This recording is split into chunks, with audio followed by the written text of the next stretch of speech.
সম্মানিত মুসল্লিবৃন্দ, আজকে আমরা তিনটি পয়েন্ট সামনে রেখে আলোচনা করব। প্রথম পয়েন্ট হচ্ছে শিয়া সম্প্রদায়। নামটা আপনারা সকলেই শুনেছেন। সমাজের ভিতরে একটি ভুল কথা তারা ছড়িয়ে ছিটিয়ে দিয়েছে, আর এই ভুল কথা শুনতে শুনতে অনেক মানুষ আমরা এই কথার উপরেই বিশ্বাস স্থাপন করেছি। সেই ভুলের সংশোধন করব আমরা। 2 নম্বরে আহলে বায়াতের সম্মান এবং মর্যাদা, এবং 3 নম্বরে থাকবে আহলে বায়াত মূলত আসলে কারা। এই 3টা পয়েন্ট সামনে রেখে আমরা কোরআন এবং সহিহ হাদিসের আলোকে কিছু কথা বলবো এবং শুনবো পরেন ইনশাআল্লাহ।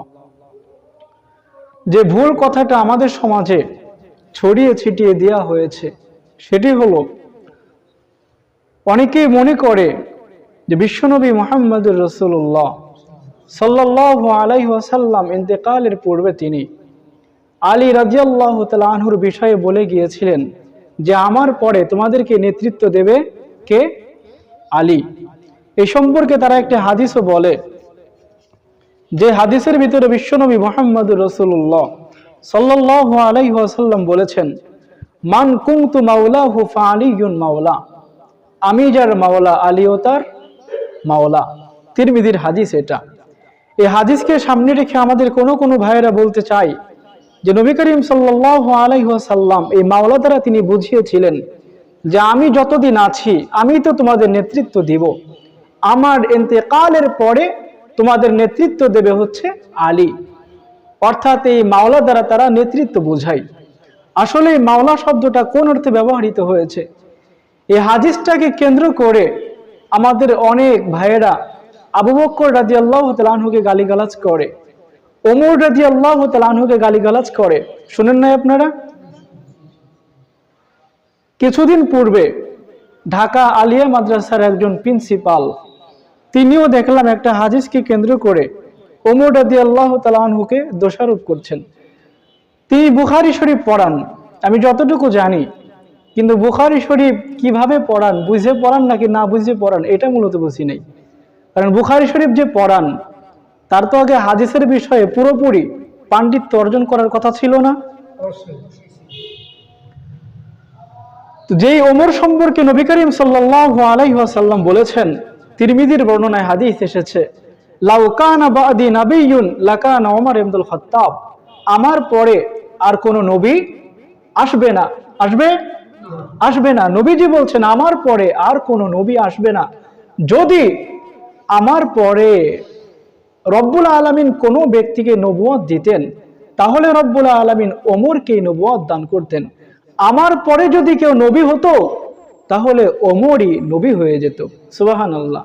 তার মানে নবী হওয়ার জন্য যতটুকু যোগ্যতা একজন মানুষের মধ্যে থাকার দরকার, সব ধরনের যোগ্যতা হযরতে ওমর রাদিয়াল্লাহু তাআলা আনহুর মধ্যে ছিল। সম্মানিত প্রিয় ভাইয়েরা, তো মান কুনতু মাওলাহু ফাআলিয়ুন মাওলা, এই হাদিসটা দ্বারা মূলত নবী করিম সাল্লাল্লাহু আলাইহি ওয়াসাল্লাম কি বোঝাতে চেয়েছেন, এর আগে আপনাদেরকে আরেকটা জিনিস বুঝতে হবে। আরবি এরকম অনেক শব্দ আছে, একটা শব্দের একাধিক অর্থ রয়েছে। ঠিক তেমনই ভাবে মাওলা এটা এমন একটি শব্দ, এই একটা শব্দেরই প্রায় 20টার অধিক অর্থ আছে। পবিত্র কোরআন যদি আপনি পড়ে দেখেন, রব্বুল আলামিন মাওলা এই শব্দটাকে তিনি 4টি স্থানে ব্যবহার করেছেন। কথা বুঝে থাকলে আওয়াজ করে উত্তর দিবেন, কয়টা স্থানে? 4টি স্থানে। আর 4টি স্থানেই তিনি 4টি অর্থে ব্যবহার করেছেন। যদি আপনি পবিত্র কোরআন পড়েন, পবিত্র কোরআনের 2 নম্বর সূরা সূরাতুল বাকারার 286 নম্বর আয়াত, সেখানে রব্বুল আলামিন বলছেন, আনতা মাওলানা ফানসুরনা আলাল কওমিল কাফিরিন। যে নবী করিম সাল্লাল্লাহু আলাইহি ওয়াসাল্লাম দোয়া করেছিলেন আল্লাহর কাছে, আনতা মাওলানা, আপনি হচ্ছেন আমাদের অভিভাবক, ফানসুরনা আলাল কওমিল কাফিরিন, সুতরাং হে আমাদের অভিভাবক আপনি আমাদেরকে কাফেরদের উপরে বিজয় দান করেন। তো এই আয়াতের মধ্যে রব্বুল আলামিন মাওলা এই শব্দটাকে তিনি অভিভাবক অর্থে ব্যবহার করেছেন। যদি আপনি পবিত্র কোরআন পড়েন তাহলে দেখবেন সূরাতুল হাদিদের 15 নম্বর আয়াত, সেখানে রব্বুল আলামিন বলছেন, ফাল ইয়াওমা লা ইউখাযু মিনকুম ফিদিয়াহ ওয়ালা মিনাল্লাযীনা কাফারু মাওয়াকুমুন নার হিয়া মাওলাকুম ওয়া বিসাল মাসির। আল্লাহ পাক বলছেন, পরকালে তিনি মুনাফিকদেরকে বলবেন, ফাল ইয়াওমা লা ইউখাযু মিনকুম ফিদিয়া, হে মুনাফিক সম্প্রদায় শুনে রাখ, আজকে তোদের কাছ থেকে কোনো রকমের মুক্তিপণ গ্রহণ করা হবে না। ওয়ালা মিনাল্লাযীনা কাফারু, আর পৃথিবীতে যারা আমার সাথে কুফরি করেছিলে তোমাদের কাছ থেকেও আজকে কোনো মুক্তিপণ গ্রহণ করা হবে না।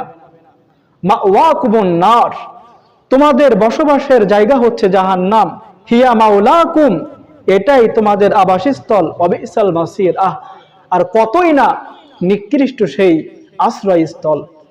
তো রব্বুল আলামিন এই আয়াতের মধ্যে মাওলা এই শব্দটাকে তিনি আবাসস্থল এই অর্থে ব্যবহার করেছেন। যদি আপনি পবিত্র কোরআন পড়েন, সূরা মুহাম্মাদের 11 নম্বর আয়াত, সেখানে রব্বুল আলামিন বলছেন, বিআন্নাল্লাহা মাওলাল্লাযীনা আমানু ওয়া আন্নাল কাফিরিনা লা মাওলা লাহুম। আল্লাহ পাক বলছেন, নিশ্চয় যারা ঈমান এনেছে আল্লাহ তাদের সাহায্যকারী। ওয়া আন্নাল কাফিরিনা লা মাওলা লাহুম, আর যারা কুফরি করেছে, কাফের হয়ে গিয়েছে, তাদের কোনো সাহায্যকারী নাই। তো রব্বুল আলামিন এই আয়াতের মধ্যে মাওলা শব্দটাকে তিনি সাহায্যকারী এই অর্থে ব্যবহার করেছেন। 4 নম্বরে যদি আপনি পবিত্র কোরআন পড়েন, সূরা তাহরিমের 4 নম্বর আয়াত, রব্বুল আলামিন সেখানে বলেছেন, ফাইন্নাল্লাহা হুয়া মাওলাহু ওয়া জিবরিলু ওয়া সালিহুল মুমিনিন, নিঃসন্দেহে মুহাম্মদ সাল্লাল্লাহু আলাইহি ওয়াসাল্লাম, জিবরিল আমিন এবং পৃথিবীতে যারা ঈমান এনেছে তারা হচ্ছে রব্বুল আলামিনের বন্ধু। তো এই আয়াতের মধ্যে রব্বুল আলামিন মাওলা এই শব্দটাকে তিনি বন্ধু অর্থে ব্যবহার করেছেন। তো পবিত্র কোরআনের মধ্যে রব্বুল আলামিন মাওলা শব্দটাকে কয়টা অর্থে ব্যবহার করেছেন? 4টি। তো শেষের যে আয়াতটা বললাম, রব্বুল আলামিন এই আয়াতের মধ্যে রব্বুল আলামিন মাওলা শব্দটিকে তিনি বন্ধু অর্থে ব্যবহার করেছেন। তো নবী করিম সাল্লাল্লাহু আলাইহি ওয়াসাল্লাম যে বলেছিলেন, মান কুনতু মাওলাহু ফাআলিয়ুন মাওলা, অর্থাৎ আমি যার মাওলা আলীও তার মাওলা। নবীজি এখানে মূলত মাওলা শব্দ দ্বারা তিনি বোঝাতে চেয়েছিলেন, তোমরা যারা আমাকে বন্ধুরূপে গ্রহণ করেছো, তোমরা আলীকেও বন্ধুরূপে গ্রহণ করো। সম্মানিত প্রিয় ভাইয়েরা, আহলে বায়াতের সম্মান রব্বুল আলামিন এবং নবীজি যতটুকু বাড়িয়েছেন এতটুকুই তো আমাদের জন্য যথেষ্ট। হাদিসের অপব্যাখ্যা করে আহলে বায়াতের সম্মান বাড়ানোর কোনো প্রয়োজন আছে? আহলে বায়াত সম্পর্কে নবীজি কি বলেছেন? আলী রাদিয়াল্লাহু তাআলা আনহু সম্পর্কে নবীজি বলছেন, তিরমিজির বর্ণনা, আন্নাহু লা ইউহিব্বুকা ইল্লা মুমিন, হে আলী, পৃথিবীতে যারা মুমিন তারা তোমাকে ভালোবাসবে, নিঃস্বার্থভাবে মন ও প্রাণ উজাড় করে মুমিনরা তোমাকে ভালোবাসবে। ওয়ালা ইয়াবগাদুকা ইল্লা মুনাফিক, আর যারা তোমার প্রতি বিদ্বেষ পোষণ করে, যারা তোমার সাথে শত্রুতামি পোষণ করবে, তারা হচ্ছে মুনাফিক। বলেছেন তো মুহাম্মদুর রাসূলুল্লাহ সাল্লাল্লাহু, যারা আলীকে ভালোবাসবে তারা হচ্ছে মুমিন, আর যারা আলীর প্রতি বিদ্বেষ পোষণ করবে তারা মুনাফিক। কথা কি মোল্লার নাকি নবীজির? নবীজির কথা। আলী রাদিয়াল্লাহু তাআলা আনহুর জ্ঞান, আলী রাদিয়াল্লাহু তাআলা আনহুর ইলম দেখে নবীজি বলেছিলেন, হে আলী, আনা দারুল হিকমাহ, আমি হচ্ছি ইলমের শহর, ওয়া আলীয়ুন বাবুহা, আর আলী তুমি হচ্ছ ওই শহরের প্রধান ফটক, ওই শহরের দরজা। অর্থাৎ আমার কাছে যদি কেউ আসতে চায় তোমার উপর দিয়েই আসতে হবে। তাহলে সম্মান কি কম নাকি বেশি? বেশি। বিশ্বনবী সাল্লাল্লাহু আলাইহি ওয়াসাল্লাম হাসান হুসাইন রাদিয়াল্লাহু তাআলা আনহু সম্পর্কে বলেছেন, হুমা রায়হানাতায়া মিনাদ দুনিয়া, হাসান হুসাইন হচ্ছে এই পৃথিবীতে আমার সুগন্ধি 2টি ফুল। অর্থাৎ হাসান হুসাইন জমিনে তারা সুঘ্রাণ ছড়াবে। হাসান হুসাইন রাদিয়াল্লাহু তাআলা আনহু জন্য দোয়া করতে গিয়ে নবীজি বলেছিলেন, আল্লাহুম্মা ইন্নী উহিব্বুহুমা ফাআহিব্বাহুমা, হে আল্লাহ, আমি তো হাসান হুসাইনকে ভালোবাসি, তুমিও হাসান হুসাইনকে ভালোবেসো। ওয়া আহিব্বা মা ইউহিব্বুহুমা, আর পৃথিবীতে যে মানুষগুলো হাসান হুসাইনকে ভালোবাসবে তুমিও তাদেরকে ভালোবেসো। আমরা সবাই হাসান হুসাইনকে ভালোবাসি কিনা? আপনারা বাসেন তো সবাই? আমরা আমাদের জীবন থেকে হাসান হুসাইন রাদিয়াল্লাহু তাআলা আনহুমাকে বেশি ভালোবাসি। কারণ হাসান হুসাইন রাদিয়াল্লাহু তাআলা আনহুমা সম্পর্কে নবী করিম সাল্লাল্লাহু আলাইহি ওয়াসাল্লাম বলেছেন, সাইয়্যিদা শাবাবি আহলিল জান্নাহ, জান্নাতের মধ্যে যুবকদেরকে যে দুইজন ব্যক্তি নেতৃত্ব দিবে সেই দুইজন ব্যক্তির নাম কি? হাসান এবং হুসাইন রাদিয়াল্লাহু তাআলা আনহুমা। সম্মানিত প্রিয় ভাইয়েরা, তবে মনে রাখতে হবে তাদেরকে আমরা ভালোবাসি যতদিন পর্যন্ত আমাদের দেহে এক ফোঁটা পর্যন্ত রক্তবিন্দু থাকবে, ততদিন পর্যন্ত আমরা আহলে বায়াতদেরকে ভালোবাসবো, সম্মান করব। যদি পৃথিবীর কোনো মানুষ হাসান হুসাইন সহ আহলে বায়াতের কোনো সদস্যদেরকে নিয়ে কটূক্তি করে, আমরা কখনো এটা মানতে পারবো না। প্রয়োজনে নিজেদের জীবন দিয়ে দিব, তবু আহলে বায়াতের কোনো সদস্যের উপরে কেউ গালি দিবে, কোনো অপবাদ দিবে, কটূক্তি করবে, এটা কখন আমরা মানতে পারবো না। তবে মনে রাখতে হবে, ভালোবাসা দেখাতে গিয়ে যেন আমরা কোরআনের কোনো আয়াতের বিরুদ্ধে অবস্থান না নেই। ভালোবাসতে গিয়ে যেন আমরা আল্লাহর নবীর কোনো হাদিসের বিরুদ্ধে অবস্থান না নেই।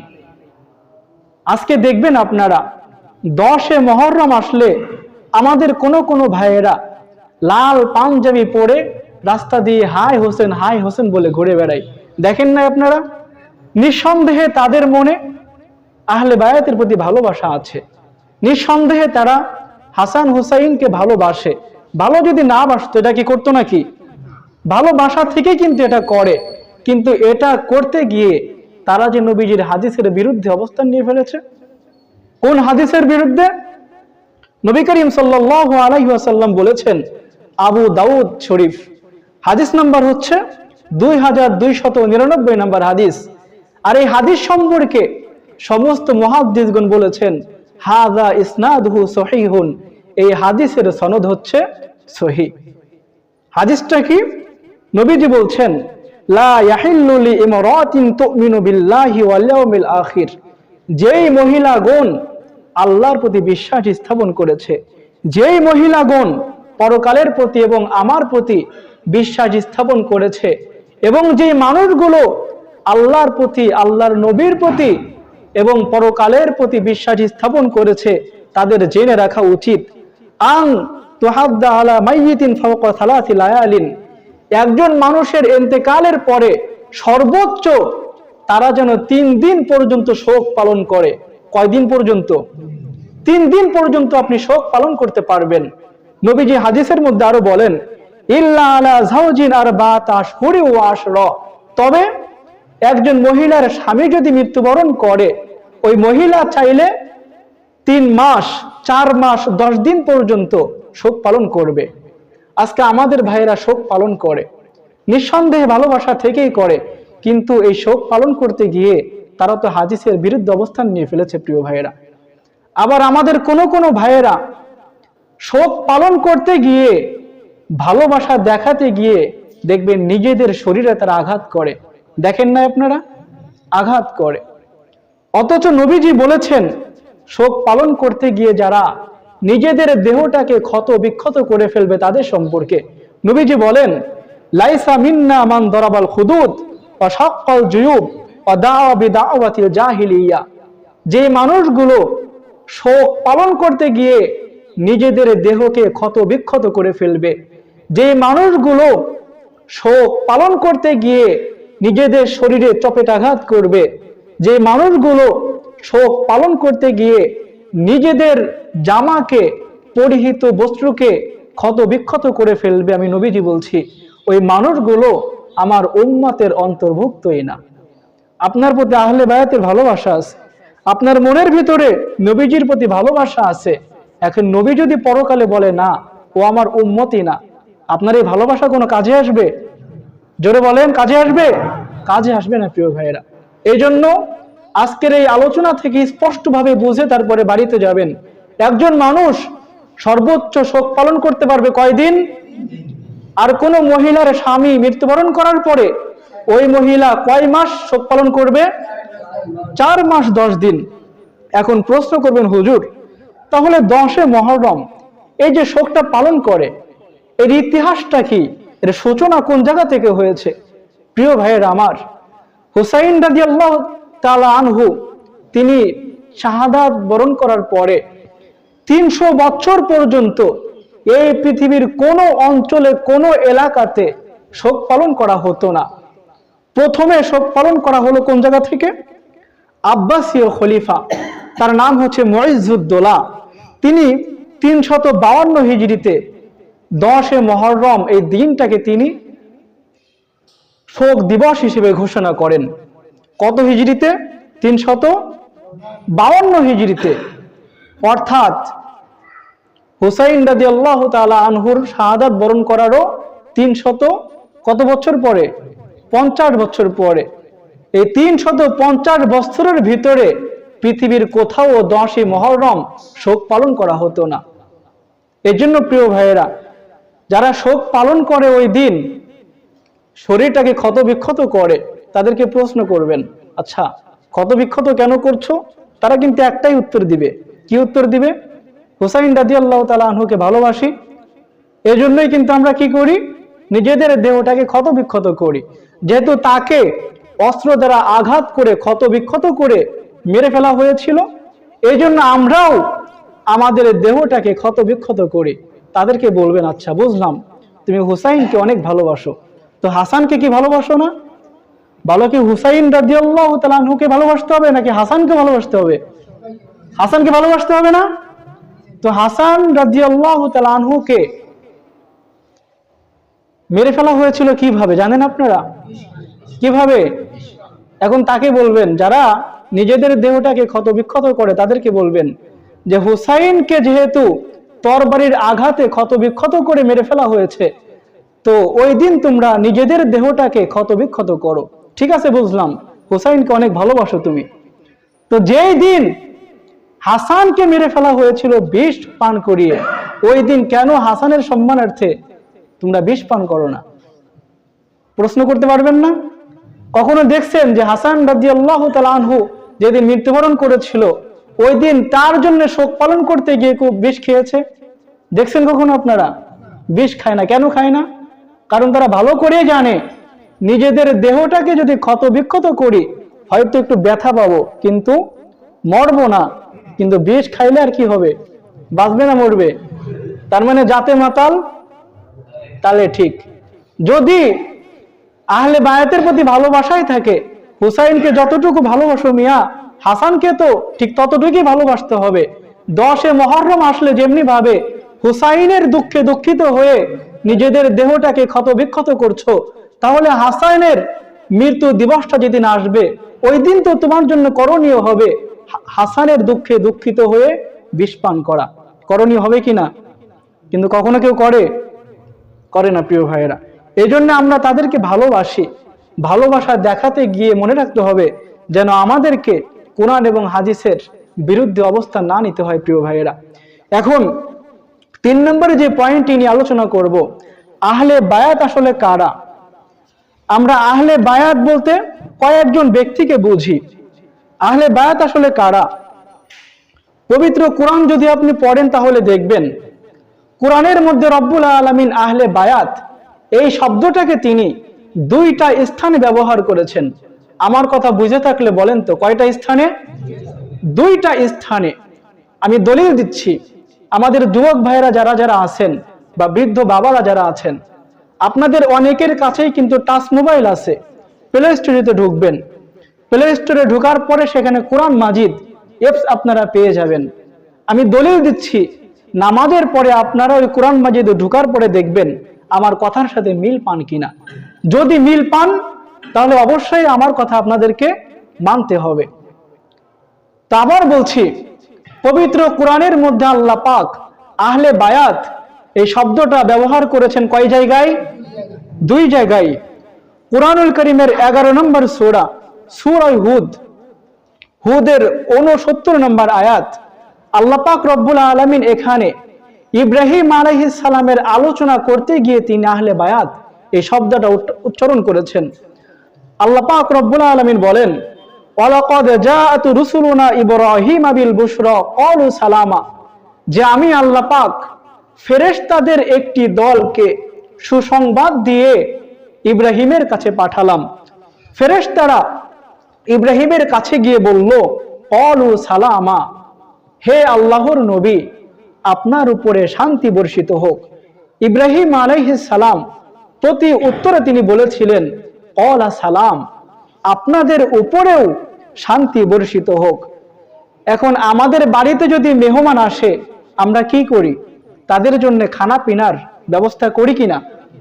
করি না? নাকি আপনারা করেন না? সবাই করেন তো নাকি? সবাই আমরা করি। তো মেহমানরা যেহেতু আসছে, ইব্রাহিম আলাইহিস সালাম একটা বাছুর জবাই করে তিনি ফেরেশতাদের সামনে সেগুলো তুলে ধরলেন, পেশ করলেন। এখন ফেরেশতারা কি খাবার খাইতে পারে? ফেরেশতারা খায়? ফেরেশতারা তো খেতে পারে না। যখন তাদের সামনে খাবার পেশ করা হলো, ইব্রাহিম আলাইহিস সালাম দেখলেন যে ফেরেশতারা খাচ্ছে না। এটা দেখার পরে তিনি কিছুটা ভীতি সন্ত্রস্ত হয়ে গেলেন, ভয় পেয়ে গেলেন। এখন একজন মানুষ যদি ভয় পায় তার চেহারার মধ্যে কিন্তু এটা ফুটে ওঠে না? তো ফেরেশতারা যখন লক্ষ্য করলেন ইব্রাহিম আলাইহিস সালাম কিছুটা ভয় পেয়ে গিয়েছেন, তিনি ফেরেশতারা সান্ত্বনা দেওয়ার জন্য ইব্রাহিম আলাইহিস সালামকে বললেন, ক্বালু লা তাখাফ, হে আল্লাহর নবী ইব্রাহিম, আপনি ভয় পাবেন না, আমরা তো মানুষ না, আমরা হচ্ছি ফেরেশতা। ইন্না উরসিলনা ইলা কওমি লূত, আর আমাদেরকে আল্লাহ পাক আপনার ভাতিজা লূতের কাছে প্রেরণ করেছেন। ইব্রাহিম আলাইহিস সালাম প্রশ্ন করলেন, বুঝলাম যে তোমাদেরকে আমার ভাতিজা লূতের কাছে পাঠানো হয়েছে, তো আমার কাছে কি চাও? আমার কাছে আসছো কেন? ফেরেশতারা উত্তরে বললেন, ওয়ামরাআতুহু কাইমাতুন ফাযাহিকাত ফাবাশশারনাহা বিইসহাক ওয়া মিন ওয়ারাই ইসহাক ইয়াকুব, আল্লাহ পাক আমাদেরকে আপনার কাছে সুসংবাদ দিয়ে পাঠিয়েছে। কি সুসংবাদ? আল্লাহ পাক বলেছেন, অচিরেই আপনাদের ঘরে একটি পুত্র সন্তান জন্মগ্রহণ করবে, তার নাম হচ্ছে ইসহাক। আর আপনার এই সন্তান একদিন বড় হবে, বড় হওয়ার পরে সন্তানটা বিয়ে করবে, তার ঘরেও আরেকটা পুত্র সন্তান জন্মগ্রহণ করবে, তার নাম হবে ইয়াকুব। অর্থাৎ পুত্রর সুসংবাদ এবং নাতির সুসংবাদ একসাথে দিয়ে দিলেন। আর এই সুসংবাদটা যখন দেয়া হলো, তখন ইব্রাহিম আলাইহিস সালামের বয়স 100-এরও বেশি হয়ে গিয়েছে, আর সারা আলাইহিস সালামের বয়স প্রায় 80 বছরের উপরে চলে গিয়েছে। এখন 80 বছর, আমাদের বর্তমান সমাজের কথা যদি বলেন, একজন মহিলা সর্বোচ্চ বাঁচে কত বছর? 70-80 বছর। সেখানে একজন মহিলার বাচ্চা হচ্ছে, সন্তান হচ্ছে কত বছর বয়সে গিয়ে? 80 বছরের পরে গিয়ে। তো যখন সারা আলাইহিস সালাম এই কথা তিনি শুনলেন, তিনি আর হাসিটা ধরে রাখতে পারলেন না, তিনি একটা অট্ট হাসি দিলেন, হা হা করে তিনি হেসেই ফেললেন। হাসি দিয়ে তিনি বললেন, ক্বালাত ইয়া ওয়াইলাতা, হায় আফসোস, কি কপাল আমার, আলিদু ওয়া আনা আজুজু ওয়া হাযা বালি শাইখা, আমি তো বৃদ্ধা হয়ে গিয়েছি, এই বৃদ্ধা বয়সে, এই বুড়ো বয়সে আমি সন্তান প্রসব করব কিভাবে?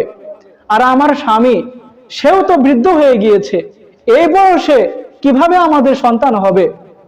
ইন্না হাযা লা শাইউন আজীব, আপনারা তো বড় আশ্চর্যজনক কথা আমাদেরকে শোনালেন। কথাটা বললেন কে? ইব্রাহিম আলাইহিস সালামের স্ত্রী সারা আলাইহিস সালাম। যখন সারা আলাইহিস সালাম এই কথাটা বললেন, তার কথার উত্তরে ফেরেশতারা উত্তর দিলেন। এই কথাটা আপনারা ভালো করে মনোযোগ সহকারে শুনবেন। ফেরেশতারা বললেন, ক্বালু আতা'জাবিনা মিন আমরিল্লাহ রাহমাতুল্লাহি ওয়া বারাকাতুহু আলাইকুম আহলাল বাইত, হে আহলে বায়াত, আপনি কি আল্লাহর আদেশের ব্যাপারে আশ্চর্য হচ্ছেন নাকি? আল্লাহ পাক যদি চান 200 বছর বয়সে গিয়েও তো একজন মহিলাকে তিনি বাচ্চা দান করতে পারেন কিনা? পারেন না? তো আল্লাহ পাক এখানে আহলে বায়াত বলে সম্বোধন করলেন কাকে? ইব্রাহিম আলাইহিস সালামের স্ত্রীকে। আমি আপনাদেরকে আগেই বলেছি, পবিত্র কোরআনের মধ্যে আল্লাহ পাক আহলে বায়াত শব্দটা ব্যবহার করেছেন কয় জায়গায়? 2 জায়গায়। এটা হচ্ছে প্রথম জায়গা। দ্বিতীয় জায়গা হচ্ছে কুরআনুল কারীমের 33 নম্বর সূরা, সূরা আহজাব। কত নম্বর সূরা? আওয়াজ করে সবাইকে বলতে হবে, কত নম্বর সূরা? 33। সূরার নাম আহজাব। আহজাবের 32 নম্বর আয়াত।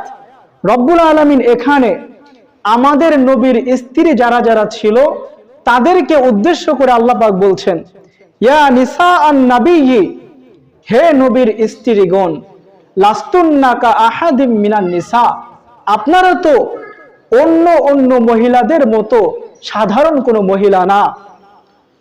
ইনি তাকাইতুন্না ফালা তাখদানা বিল কওল, সুতরাং আপনারা যখন কোনো পুরুষের সাথে কথা বলবেন তখন খবরদার নম্র ভাষায় কথা বলবেন না, বিনয়ের সাথে কোনো পুরুষের সাথে কথা বলবেন না, কোমল কণ্ঠে কোনো পুরুষের সাথে আপনারা কথা বলবেন না।